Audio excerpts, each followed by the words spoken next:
अध्याय 24। फिर यहोवा ने मूसा से कहा, इस्राएलियों को ये आज्ञा दे कि मेरे पास उजियाला देने के लिए कूट के निकाला हुआ जैतून का निर्मल तेल ले आना कि दीपक नित्य जलता रहे।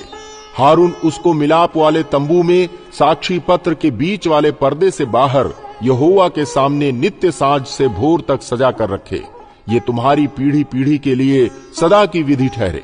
वो दीपकों के स्वच्छ दीवट पर यहोवा के सामने नित्य सजाया करे। तू मैदा लेकर 12 रोटियां पकवाना, प्रत्येक रोटी में एपा के 2/10 अंश मैदा हो। तब उनको 2 पंक्तियां करके एक एक पंक्ति में 6-6 रोटियां स्वच्छ मेज पर यहोवा के सामने धरना, और एक एक पंक्ति पर चोखा लोबान रखना कि वो रोटी पर स्मरण दिलाने वाली वस्तु और यहोवा के लिए हव्य हो। प्रति विश्राम दिन को वो उसे नित्य यहोवा के सम्मुख क्रम से रखा करे। ये सदा की वाचा की रीति इस्राएलियों की ओर से हुआ करे, और वो हारून और उसके पुत्रों की होंगी, और वे उसको किसी पवित्र स्थान में खाएं, क्योंकि वो यहोवा के हव्यों में से सदा की विधि के अनुसार हारून के लिए परम पवित्र वस्तु ठहरी है। उन दिनों में किसी इस्राएली स्त्री का बेटा, जिसका पिता मिस्री पुरुष था, इस्राएलियों के बीच चला गया, और वो इस्राएली स्त्री का बेटा और एक इस्राएली पुरुष छावनी के बीच आपस में मारपीट करने लगे। और वो इस्राएली स्त्री का बेटा यहोवा के नाम की निंदा करके शाप देने लगा। ये सुनकर लोग उसको मूसा के पास ले गए। उसकी माता का नाम शलोमीत था, जो दान के गोत्र के दिब्री की बेटी थी। उन्होंने उसको हवालात में बंद किया, जिससे यहोवा की आज्ञा से इस बात पर विचार किया जाए। तब यहोवा ने मूसा से कहा, तुम लोग उस शाप देने वाले को छावनी से बाहर ले जाओ, और जितनों ने वो निंदा सुनी हो वे सब अपने अपने हाथ उसके सिर पर टेकें।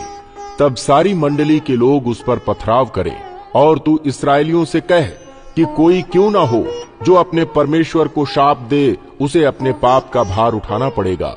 यहोवा के नाम की निंदा करने वाला निश्चय मार डाला जाए। सारी मंडली के लोग निश्चय उस पर पथराव करें, चाहे देशी हो चाहे परदेशी। यदि कोई उस नाम की निंदा करे तो वो मार डाला जाए। फिर जो कोई किसी मनुष्य को प्राण से मारे वो निश्चय मार डाला जाए। जो कोई किसी घरेलू पशु को प्राण से मारे वो उसे भर दे, अर्थात प्राणी के बदले प्राणी दे। फिर यदि कोई किसी दूसरे को चोट पहुंचाए तो जैसा उसने किया हो वैसा ही उसके साथ भी किया जाए, अर्थात अंग भंग करने के बदले अंग भंग किया जाए। आंख के बदले आंख, दांत के बदले दांत। जैसी चोट जिसने किसी को पहुंचाई हो वैसी ही उसको भी पहुंचाई जाए। पशु को मार डालने वाला उसको भर दे, परंतु मनुष्य को मार डालने वाला मार डाला जाए। तुम्हारा नियम एक ही हो, जैसा देशी के लिए वैसा ही परदेशी के लिए भी हो। मैं तुम्हारा परमेश्वर यहोवा हूँ। अतः मूसा ने इस्राएलियों को ये समझाया। तब उन्होंने उस शाप देने वाले को छावनी से बाहर ले जाकर उस पर पथराव किया, और इस्राएलियों ने वैसा ही किया जैसा यहोवा ने मूसा को आज्ञा दी थी।